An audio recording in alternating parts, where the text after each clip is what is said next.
रात में सोते समय बहुत सावधान हो जाना चाहिए उपासक को।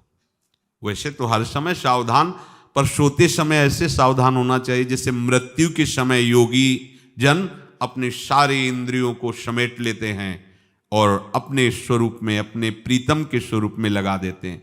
तुम रोज शयन के समय ऐसा अनुभव करो, मैं नींद में जा रहा हूं या मृत्यु में जा रहा हूं, इसमें कोई फर्क नहीं पड़ता। पता नहीं आंख खुले कि ना खुले। कितने ऐसे हैं कि सोते ही रह गए। आप अब बेहोशी की हालत में जा रहे हैं, नींद में जा रहे हैं, तो एक समय रखो कि आप अपनी शैया पर इतने समय ही जाएंगे। एक नियत समय रखो। हमने देखा है साधकों का एक समय होता है कि 10 बजे हमें लेट जाना है, सोना नहीं, लेट जाना है, और लेटे हुए भगवत चिंतन करना। अब जब सो गए तो सो गए, नहीं सो गए तो उसमें हमें टेंशन नहीं लेना, या अभी नींद नहीं आई, 10:30 बज गए, 11 बज गए, ये नहीं।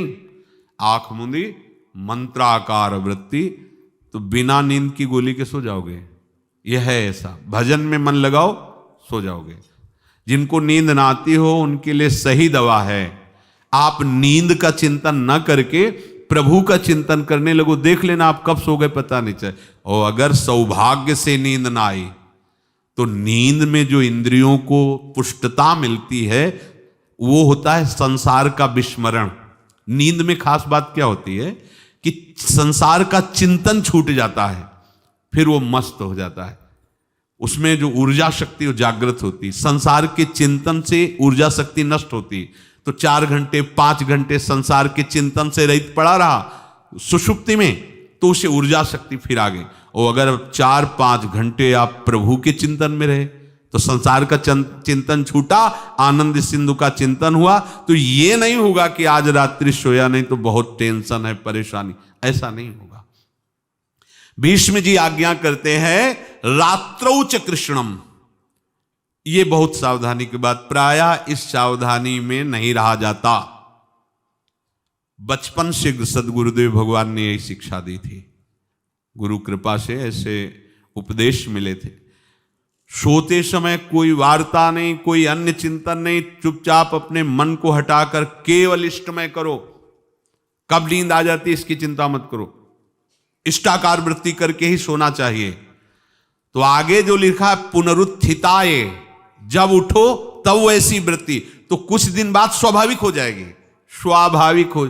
अपने तो इतना तक देखा है कि जैसे आधा पद में होश रहा और निद्रा आ गई, तो जब चेतना आई तो उसी पंक्ति से, जहां से होश गायब हुआ था, उसी पंक्ति से जागरण प्रारंभ हुआ।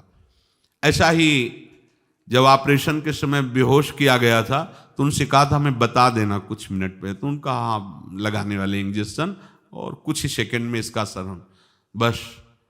तो जो पद चलाया था, जब होश आया था तो वही पद चल रहा था, मतलब बेहोशी में वो पद अपना अधिकार किए हुए था। ऐसे नींद भी तुम्हारी भजन हो जाएगी, समाधि हो जाएगी, यदि आप सोते समय प्रभु का चिंतन करेंगे। बहुत ही सावधानी की बात है। यदि इस जन्म में परम लाभ लेना चाहते हो तो इस श्लोक को अपना जीवन बनाओ। कृष्णव्रताः, हमारा जीवन का एक ही व्रत है कि हम अपने प्रीतम का भजन नहीं छोड़ेंगे, अखंड भजन। हमें ये नहीं देखना कि उपांशु मानसी को इसमें कितने गुना, हमें गुना बना नहीं देखना। हमें अपने प्रभु को बोलना नहीं। भजन में मन नहीं लग रहा, पद गा रहे हैं, जोर जोर से चिल्ला रहे हैं, नाम कीर्तन, हमें अपने प्रभु से जुड़े रहना है। कृष्ण व्रताः कृष्ण मनुस्मरन्तो, हमारा निरंतर स्मरण चले, बस ये प्रयास रखना है। जब निरंतर स्मरण की बात कह दी तो फिर आगे कुछ कहना नहीं चाहिए, पर खास बात इसीलिए कहा जाता है कि आप समझ जाओ। रात्रौ च, जब कोई भी ब्रह्मचारी, कोई भी उपासक, कोई भी बैरागी त्यागी महात्मा सोते समय सावधान हो गया तो उसकी रात्रि बहुत गलत जाएगी। खास जब आप सैया पे शयन करते उस समय असावधानी हुई तो विकार छा जाएगा, ध्यान रखना। आपका चिंतन गलत हो जाएगा, आपकी चेष्टा गलत हो जाएगी। जागृत में ना सही तो स्वप्न में आप सावधान उस समय जरूर रहिए। और उतना ही विश्राम कीजिए जितना आवश्यक हो। व्यर्थ में करवटें मत बदलिए, ये उपासक का स्वरूप नहीं होता। रोगी है तो बात अलग है, बड़े असाध्य रोगों से, नहीं तो ऐसी दिनचर्या नहीं होनी चाहिए। कै बजे? 3:30, अभी आधा घंटा तो है, फिर कमर ओढ़ लिए, ये साधक का नहीं होता। उचित समय, जो मान लो 4 घंटा विश्राम का, तो अब ये नींद का विषय आओ या ना हो, हम तुम्हारे लिए पुष्प बिछा के नहीं बैठेंगे कि आ जाओ आ जाओ आ जाओ। नहीं आई तो अब ये नहीं गया, अब इतने समय नहीं आई थी, अब 4 बजे उठने के समय कैसे नहीं, ये फेंका। उसमें विचार नहीं किए, पहले फेंको और सैया से नीचे उतरो, भूमि को प्रणाम करो, आगे बात नहीं। वो फिर आपको ऐसा होता है 10 मिनट में तो कोई बात नहीं, 10 वो पार कर देगा, घंटा दो। रात्रौ च कृष्णम पुनरुत्थिताय, ये नियम लीजिए। सोते समय आप बिल्कुल मृत्यु दशा की स्थिति लाइए, जैसे मरने वाला नहीं होता, सब जगह से मन हटाकर। और सच्ची है, पता नहीं आंख खुले कि ना खुले, ये बड़ा धोखे का जीवन है। ये ऐसे हजारों लोग सोए और सोते ही रह गए। हमको धोखे में नहीं रहना। सुबह जग जाएंगे तो फिर भजन करेंगे, लेकिन हम बिल्कुल तैयारी में। तो जब ये था कि किडनी कभी भी फेल हो सकती, तो हमें ज्ञान तो था नहीं ऐसा उस समय, तो हम रात्रि में जब शयन का सो, तो कपड़े कौन थे, कोई पैंट शर्ट थोड़ी था, सब हटा चला, ऐसे रज लगाई, राधा वल्लभ जी को ऐसे बांधा, चरणामृत लिया, पूरी तैयारी में, क्योंकि पास कोई था नहीं। तो ये होता था कब मर जाए, कैसे बताएं कितना सुख, एकदम युगल चरणारविंद में तदाकार होते ऐसे। वो इसीलिए कहते हैं कि प्रतिकूलता और अव्यवस्था और दुख, ये भगवत प्राप्ति का प्रधान साधन है। अव्यवस्था, प्रतिकूलता और दुख, ये अभ्यास उसी से। जब शाम के शयन करते तो पहले वृंदावन को प्रणाम करके, और ऐसे भावना में प्रिया प्रिया कहते कि जैसे भी आपके हैं, अगर शरीर छूट जाता है रात्रि में तो आप धोखा ना करना, आप बुला लेना अपने। और कैसे बताओ उस समय कैसे भाव होते थे, कोई पास नहीं, कोई सुविधा नहीं, 1 रुपया नहीं, तो एकदम दैन्यता, एकदम कितना सुख मिलता, वो एकदम केवल भगवद आश्रित। तो रात्रौ च कृष्णम पुनरुत्थिताय, ये बहुत पकड़ने वाली बात है। रात्रि के समय कोई और चिंतन न बनने पावे। देखो अभ्यास, और उस समय खास करके विषय चिंतन बनता है, ध्यान रखना। दिन भर लड़ते रहोगे इंद्रियों से, और जब आप शयन के समय जाओगे तब वो अवसर ढूंढेंगी और आपको विषयों में फंसाने की चेष्टा करेंगी।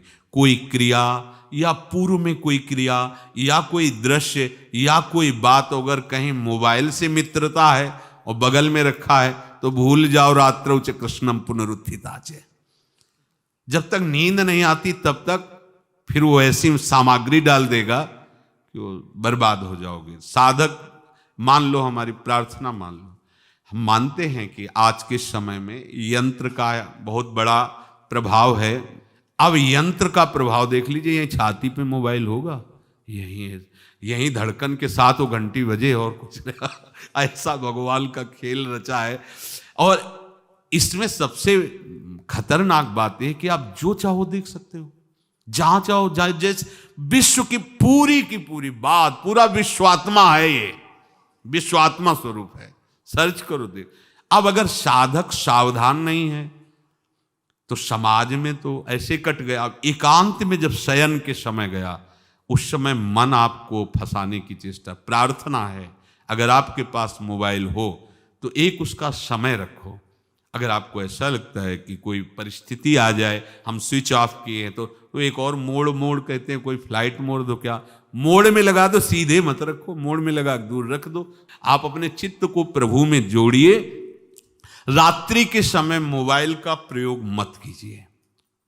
मान लीजिए रात्रौ च कृष्णम पुनरुत्थिताय, सुबह उठते ही आपको कुछ चिंतन नहीं करना। सबसे पहले उठते ही, यदि आपके अभ्यास में आ गया तो ऐसा ही होगा, नहीं तो आपको पहले सदगुरुदेव भगवान का प्रणाम नमस्कार और कुछ भक्तों का, और फिर नाम जप, भले 5 मिनट ही करो, अपने आराध्य देव का सुमिरन, फिर अपनी दिनचर्या करो।